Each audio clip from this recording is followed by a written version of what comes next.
O que significa ser escritor num país situado na periferia do mundo, num lugar onde o termo capitalismo selvagem definitivamente não é uma metáfora? Bem, esse é apenas um trechinho do discurso de abertura da Feira de Frankfurt em 2013, de ninguém menos que Luiz Rufato. Num país onde o capitalismo selvagem não é uma metáfora, a literatura não ocupa lugar algum, né? Então, assim, ser escritor num país de terceiro mundo como o Brasil é você quase que ter que matar um leão por dia. Como embrulhar seu gato pro Natal? Matou o pai, mas foi acidental. A leitura é essencial. Para os escritores, para os candidatos a escritores, eu acho que ler é a matéria-prima, né? É o olhar para o mundo, o olhar que você tem para o mundo, o olhar que você tem para o ser humano e leitura, muita leitura.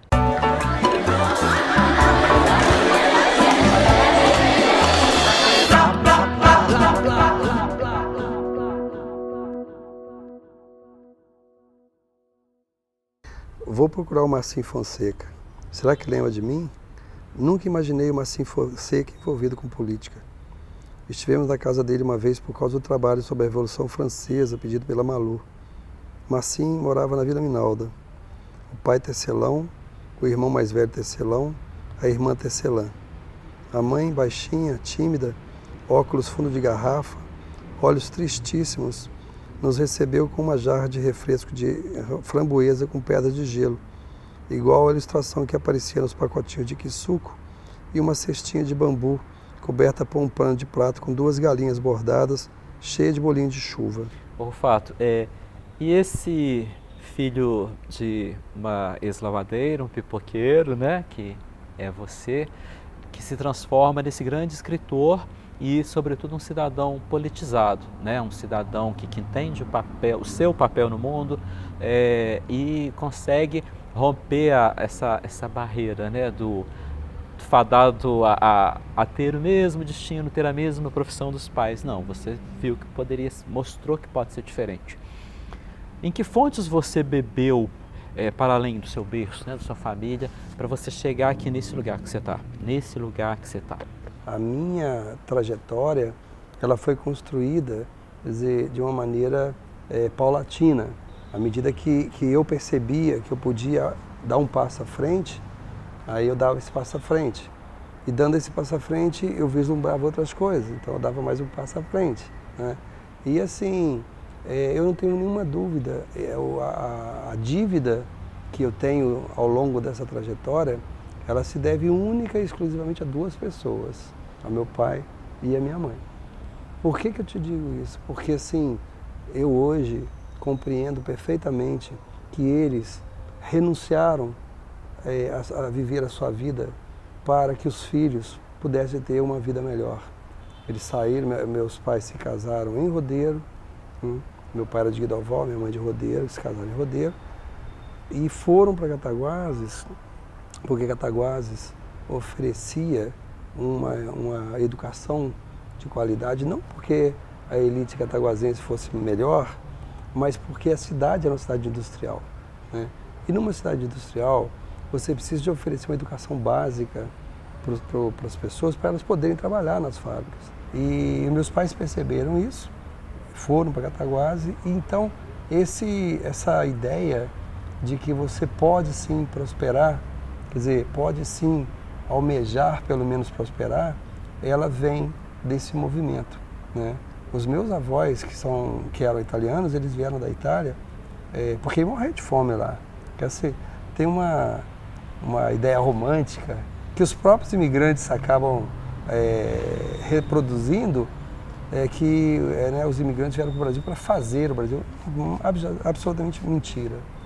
Quando você olha, o que aconteceu foi os países da Europa, Itália, Alemanha, Portugal, Espanha, Japão, que não é na Europa, está na Ásia, os pobres e tal, iam morrer de fome.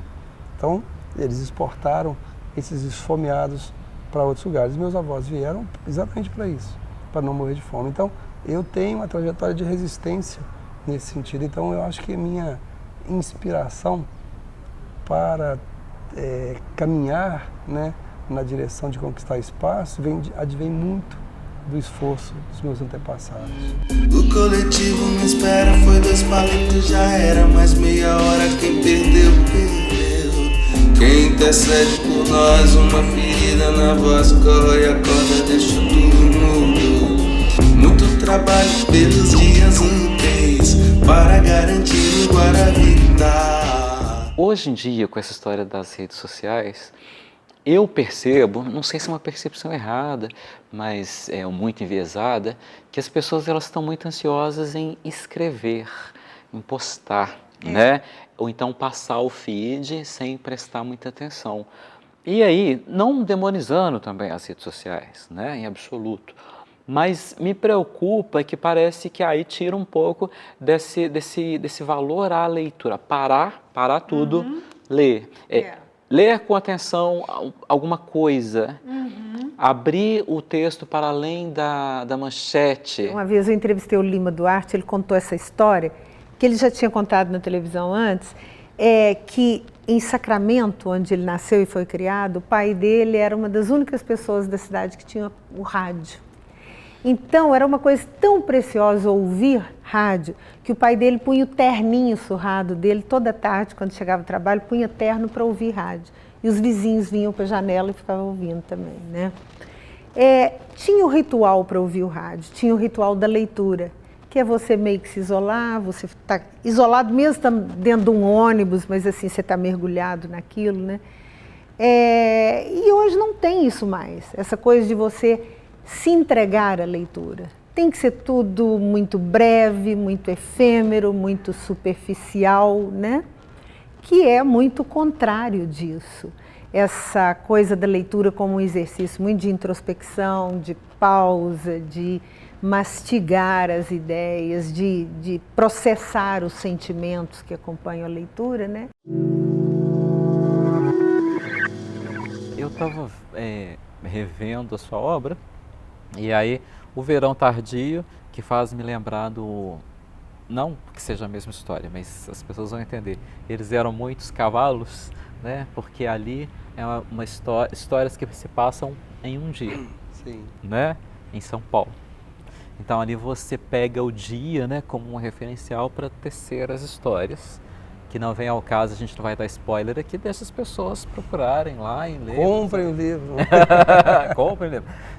E aqui agora você tem um livro que começa com a palavra verão, né, uma estação, e que tem uma curiosidade interessante, que ele se passa em 6 dias da semana. Então não é spoiler, a gente só vai fazer uma linha aqui de raciocínio. 6 dias da semana. Não tem a segunda-feira. Sim. Quero que você me explique, se for possível, por que não tem a segunda-feira, por que ele começa na terça-feira. Mas enfim, aí você tem esse marcador temporal, né? E nessas 2 obras, a gente poderia citar outras, mas vamos ficar com essas 2 aqui. Que isso me chama a atenção, assim, a importância que isso tem para você, o dia, o tempo, a estação do ano. A grande questão para a literatura é exatamente essa. Para mim, a literatura busca uma transcendência. E o que é a transcendência? É a permanência do precário ou da precariedade. E o que é precário na estrutura do romance ou da ficção? É o tempo, o espaço e a língua. São 3, digamos assim, 3 elementos que eles são precários, né? Porque o livro se passa necessariamente num tempo, mesmo que seja temporal, é um tempo, num espaço e escrito numa língua qualquer. E aí que está a mágica, é que se você conseguir alcançar essa uma questão metafísica da transcendência, ele consegue ser, embora fincado no tempo, ser sem tempo, embora fincado no espaço, sem espaço, e embora fincado numa língua, sem estar vinculado a uma língua específica. E isso daria à literatura esse caráter de transcendência, esse caráter de presente sempre, né? Porque quando você lê um livro, não interessa em que momento ele se passou, e nem que lugar que ele está, e que nem língua que ele foi escrito, ele é sempre presente.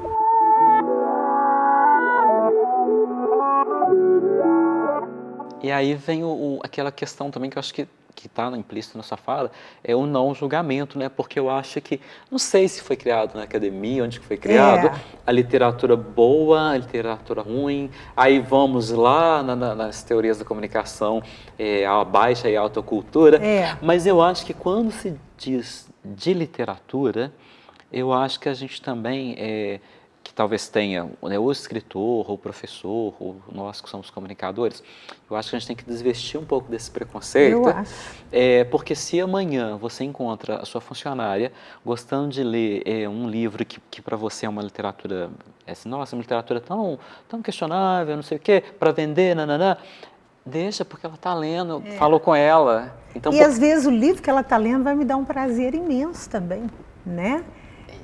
A gente tem essa coisa de castas, né? Seja na literatura, seja onde for, como for, eu acho que não faz muito sentido, sabe? Eu vejo esses policiais que eu leio, tem livros tão bem escritos. Tem um autor irlandês, até o pseudônimo dele, que eu acho que é Benjamin Black, é o pseudônimo dele, ele já ganhou prêmio com o nome verdadeiro dele, que eu não vou me lembrar. Mas eu considero aquilo pura literatura. É entretenimento, mas é literatura, sabe? Você ser capaz de criar uma história que prende o leitor, que arrebata o leitor, e assim, personagens completamente bem construídos, verossímeis, enredos bem desenvolvidos, né? Agora, porque é um livro mais fácil, porque é um livro de bolso policial, não vai ter... Claro, eu não vou querer que ele seja o Cervantes, não vou querer que ele seja o James Joyce. Quando eu abro um policial best-seller, não estou procurando James Joyce e não é toda hora que eu quero ler James Joyce de jeito nenhum, de jeito nenhum. Ulisses é uma parada, né? Eu dei um joia pra alegria, feito gato que não mia, passou e eu nem vi. Você pode ser um artista plástico sem passar por uma escola. Se você passar por uma escola, melhor ainda, evidentemente. Eu estou dizendo em tese. Como também para você usufruir da beleza que um quadro, uma escultura te... Você também não precisa, é só uma questão de sensibilidade. Assim como no cinema, assim como no teatro, assim como na música. Na literatura é impossível. Na literatura, tanto o autor quanto o leitor, eles têm que ter tido uma educação de qualidade. Isso é um problema para a literatura, mas qual é o outro lado dessa moeda? O outro lado dessa moeda é que, se isso é verdade também, e de todas as artes, é a única que o embate se dá entre você e você mesmo. Não tem mediação. Quer dizer, a leitura que você faz de um livro é uma leitura que você faz de você mesmo. Não tem mediação. E por isso, para mim, a literatura é mais redentora do que todas as outras artes. Mãe, eu não tinha a menor ideia do que seria capaz de viver o que vivi no México. O corpo travado da adolescência, o corpo sem vida da mulher casada, o medo de despertar impulsos indevidos, a vontade de viver um destino diferente do seu, escolhendo um homem que não me ameaçasse. Tudo isso me fazia acreditar que eu seria sempre a mulher incapaz de sentir, de se entregar, de se apaixonar. As histórias que você contou, mais a história que vivi com meu pai, me ensinaram a duvidar e a temer, a manter uma distância segura dos homens e de mim mesma, do que pudesse existir dentro de mim. Mas, na terra dos terremotos, que ultrapassam facilmente os 6 pontos na escala Richter, algumas estruturas não se sustentam. Literalmente as casas caem e a minha ruiu. Muita gente já deve ter ouvido alguma coisa, além das pessoas que foram aos lançamentos, mas se é que é possível, eu acho cruel, mas eu vou te pedir essa crueldade, da sinopse, assim, né? O que é o amor que sinto agora? É um livro que tem uma história curiosa, né? Porque minha mãe deixou uma carta para cada filho ler depois que ela morresse, me entregou essas cartas, e quando ela morreu, a gente não teve coragem de ler, nem eu, nem meus irmãos. E mais uns 4, 5 anos depois da morte dela, eu finalmente li a carta, e quando eu li, eu soube que eu tinha que responder de alguma forma. Então esse livro é uma série de cartas para minha mãe, tem trechos em que eu falo para o leitor, não com ela, né? Mas eu misturei ficção para não expor tanto a nossa história de vida. Então, ele acaba sendo um romance, está escrito na capa que é um romance, porque eu fiz umas viagens também ligadas à minha mãe. Eu fui ao Egito, porque o homem que ela achava que era o pai dela nasceu no Egito. É um alfaiate egípcio que foi parar em Araxá e teve uma história de amor com a minha avó. Eu fui à França, atrás da história da Emily, porque minha mãe era leitora voraz da Emily. Eu fui ao México fazer uma coisa que se chama Ritual da Cura do Espanto, que é uma coisa interessantíssima. Então o livro mistura essas viagens, todas ligadas de alguma forma à minha mãe, as nossas histórias de vida, né? E digamos que ele tem uns 10% de ficção, 20% de ficção e o resto é realidade. Acordo com o cheireio de milhares de pardais. A claridade da manhã ocupa o quarto. Levanta apressado, pega os óculos no criado mudo. As coxinhas intactas entremoçam-se murchas dentro do pacotinho encharcado. A lata de Coca-Cola quente. A cidade desperta. Buzinam carros e buzinam motocicletas. Sob a janela, empunhando o balde e vassoura, alguém esfrega o passeio. Apanha a calça na cadeira, visto. Vista a camisa, põe o boné. Senta na beira da cama, calça as meias, enfia os pés nos tênis. O retorno de seus personagens a Cataguases, né?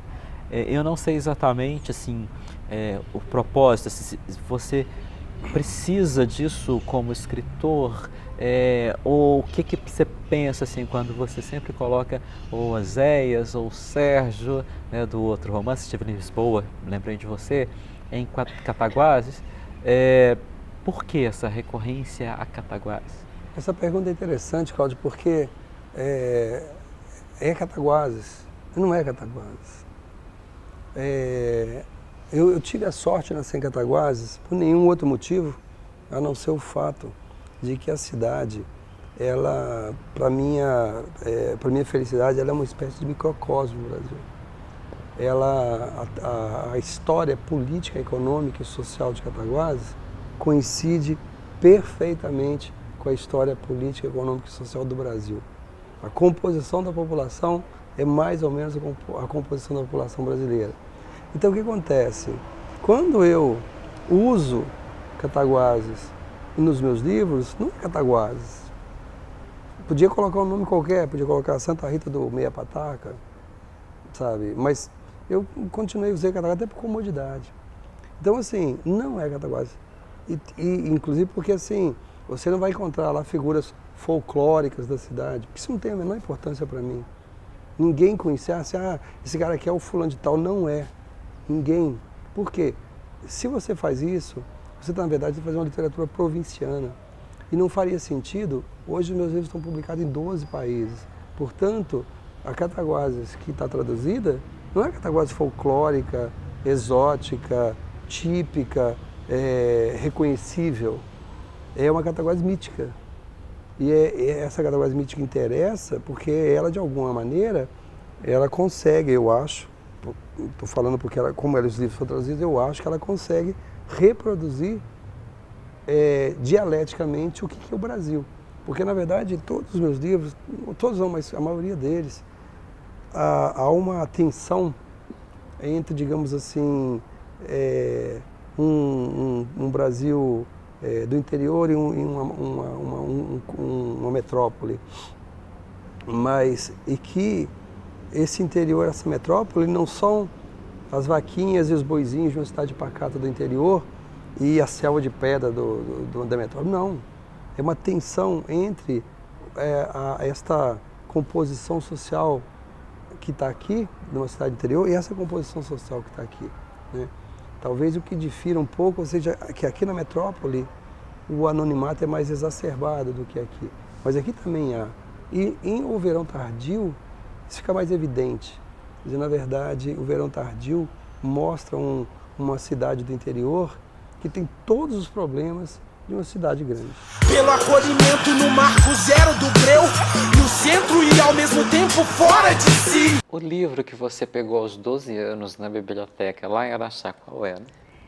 Da Emideli, que depois eu fui resgatar para escrever esse livro de cartas para minha mãe, que nessa pesquisa eu descobri que não era uma mulher, era um casal de irmãos, que tinha esse pseudônimo, Emideli, e ela foi um fenômeno nas décadas de 40, 50 e 60.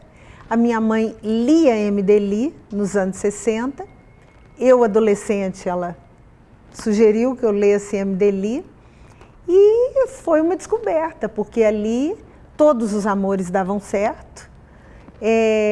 Todas as mulheres sofredoras eram redimidas por um príncipe que morava num castelo no interior da França e levava essa mulher para reinar no castelo e cobri-la de amor, né? E a gente, numa realidade que era absolutamente o contrário de tudo isso, então foram meus primeiros sonhos, minhas primeiras fantasias amorosas. O que me proporcionou foram os livros da Emideli.